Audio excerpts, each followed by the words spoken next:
one of my mates says, "Oh, this is, Brian the burglar. He robbed your flat in 2001." He goes, "Happy birthday, mate." I go, "Oh, I know my way Brian." in. Yeah. It's like Lock, Stock and Two Smoking Barrels, or Snatch, or Revolver. Is it called Revolver? Rock and Roller. Rock and Roller. It's like all those films, but just better because we're in it. That's not my experience of filming ever. I feel miserable and I like to spread misery around a set.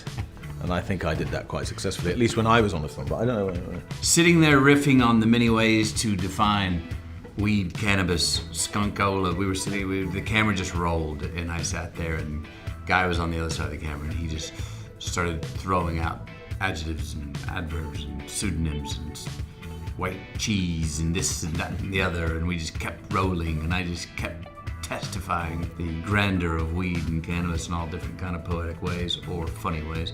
And then what ended up, I don't know, there's quite a few outtakes. You can notice the camera, I think, is to the side, and then he's got a pipe over here that just and you don't rehearse that because you'd have to reset for quite a while. And yeah, I did get covered. Went way off script. Very good scene there. But we did have to do take 2. No, it's not based on any one specific person. It's just an accumulation of living here all these years, and I have got to know a few very sort of sleazy private investigator types while I've been doing the Hacked Off campaign. They used to be my enemies. They used to hack my phone and rob my flat. Now they're my friends. It's quite odd. They come to my birthday parties. One of my mates says, "Oh, this is, Brian the burglar. He robbed your flat in 2001." He goes, "Happy birthday, mate." I go, "Oh, I know my way Brian." in. Yeah. If you bring anything back to you.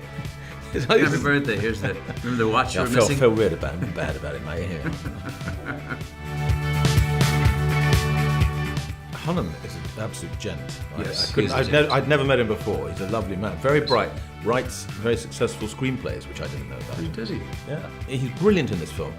It's so clever to have he's basically a henchman, a heavy, isn't he? I mean, he's your fixer, he's your juice man.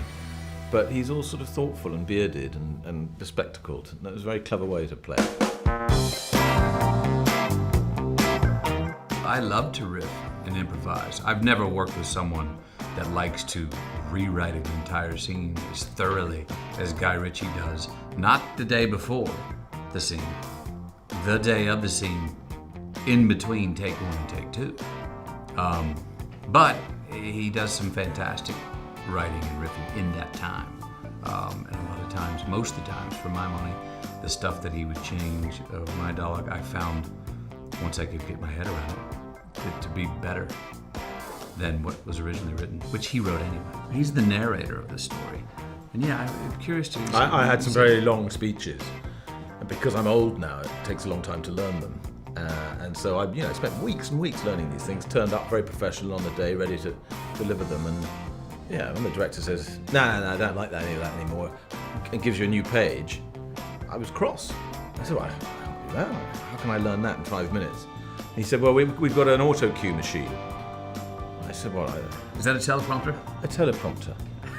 I said, I'm an actor, dear. I'm not Jan Leeming. I'm not going to read the news. Anyway, it was a little bit tense that day. I was about to do one this summer, and then I had child guilt and didn't. But I'm slightly regretful. Well, Hugh and I have done quite a few romantic comedies, and he came up with the great idea that we could do the next one together. That would be nice.